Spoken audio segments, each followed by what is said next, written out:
Let me start. I want to start by thanking Eleni.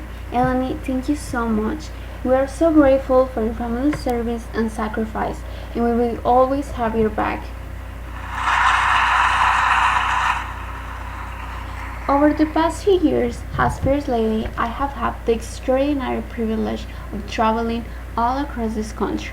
And everywhere I have gone, and the people I have met, and the stories I have heard, and I have seen the very best of the American spirit. I have seen in the incredible kindness and the warmth that people show me and my family, especially our girls. I have seen it in teachers in a near background school district who vowed to keep teaching without pay.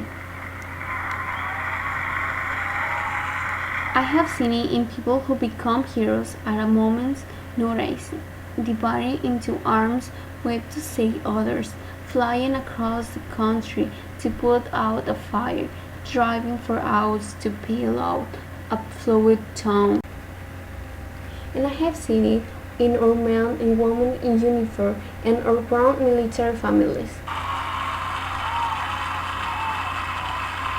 In Wonder Warriors who tell me they're not just going to walk in, they are going to run and they're going to run marathons. In the young man blinded by a gun in Afghanistan who said simply, I give my eyes 100 times again to have the chance to do what I have done and what I can still do.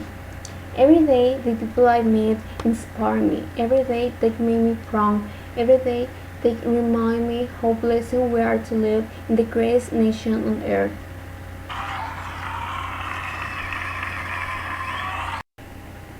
Serving as your First Lady is an honor and a privilege, but back when we first came together 4 years ago, I still have some concerns about this journey we began. Well, I believe deeply in my husband's vision for this country, and he was certain he would make an extraordinary president. Like any mother, I was worried about what it would mean for our girls if he got a chance. Who will keep them grounded under the glare of the national spotlight? How will they feel being unprotected from the school, their friends, and the only home they ever know? See, our lives before moving to Washington was filled with simple joys. Saturdays at soccer games, Sundays at grandma's house, and a date night for Barack and I was either dinner or a movie, because as an exhausted mom, I couldn't stay awake for both. And the truth is, I love the life we have built for our girls, and I deeply love the man I have built that life with. And I didn't want that to change if he became president.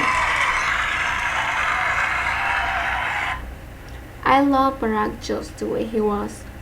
You see, even back then, when Barack was a senator and a president candidate, to me, he was still the guy who picked me up for a date in a car that was so rust out. I could actually see the pavement going by in a hole in the passenger side door. He was the guy whose proudest possession was a coffee table he had found in a dumpster, and whose only part of decent shoes was held aside too small. But see, when Barack started telling me about his family, now that's when I knew I had found the kinder spirit, someone whose value and upbringing were so much like mine. You see, Barack and I were both raised by families who didn't have much in the way of money or material possession, but who had given us something far more valuable: the unconditional love, their unflinching sacrifice, and the chance to go to places they had never imagined for themselves.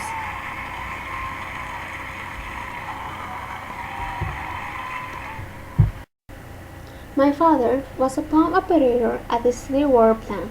He was diagnosed with multiple sclerosis when my brother and I were young, and even as a kid, I knew there were plenty of days when he was in pain. I knew there were plenty of mornings when it was a struggle for him to simply get out of bed. But every morning I watched my father wake up with a smile, grab his wallet, prop himself against the bathroom sink, and slowly shaved and buttoned his uniform. And he returned after a long day's work. My brother and I would stand at the top of the stairs of a little apartment, patiently waiting to greet him, watching as he reached down to lift one leg and then the other, to slowly climb his way into our arms.